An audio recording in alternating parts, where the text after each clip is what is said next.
So next up is Karen. Karen, can you hear me? You can, yep. Okay, hi. Okay, so tell us a bit about your image. Well, this is an image stacking attempt. And I was traveling. I had taken all these pictures of these monks in this temple, but it was like every image had the monk on their cell phone or their smartphone. And so I wanted to. I sort of, when I did it, I was calling it Nouveau Nirvana because they all seem to be looking for nirvana in a different way. And anyway, I just felt that the image might be too dark, might be too light. I just wasn't sure what to do with it, what you would suggest. Okay, so I noticed that when I asked you about the image, you mentioned how you wanted to show each one of the images of the monks with their cell phones. Yes. So that is something that I would definitely highlight here. So I see it very well over here in the center.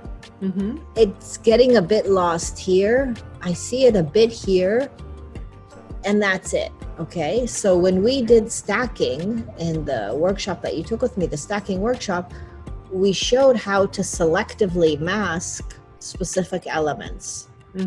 Okay, so I would, just like I can see you did it here, I would do it on the others, and I would make them even a bit larger because I see them. I see 1, 2, 3, 4, and I'm not sure if this is a monk or not. Okay. So they are getting a bit swallowed because the whole image is very colorful and beautiful. Like, I think it lends itself very nice to the stacking technique. It looks a bit like if I'm pronouncing it right, the mandala. Ah, okay. That's what it reminds me. I mean, it's not circular, but that's what it reminds me because the mandala is a lot of geometry and it's like patterns, repetition. So that's what it reminds me. But I would accentuate, I would make the monks bigger so that they're more prominent. And what you can also do is move them around so that it fills up the frame more. This one is the centerpiece, this guy here. So I would maybe keep him centered here because you also have a little symmetrical theme going on.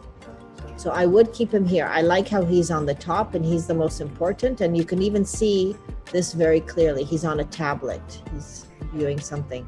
But these other guys, I would scatter them around and make it more prominent that they are actually on a phone or something. And if you need to make them stand out more, once you're done, you can add even hue and saturation would do the trick. Decrease the saturation a bit, maybe everywhere, but not on them. And that would be a very easy way to make the color pop. Okay.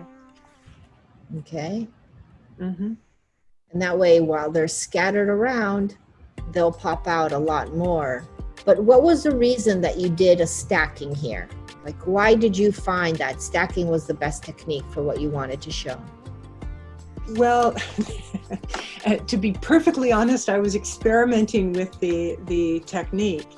And as I said, I had these images with these different images with the monks on the phones. And I mean, it's one thing to have, there's actually, I think 3 or 4 images in here. The monk on the bottom was by himself. The monk with the tablet was by himself. And then there was the group of 4 other, or 3 other monks who are 4 other monks who are looking at their phones. Yeah. But none of it really got the message across that everywhere you look, there were monks on their phones. Okay. So I thought the stacking would be a good way to bring all of these figures into a single image. I get it. Yeah. Great idea. So I do love the tone, the coloring of it. And I think you just need to kind of scatter them around. Okay. Yeah. I can do that. Okay. Thank you so much. You're welcome.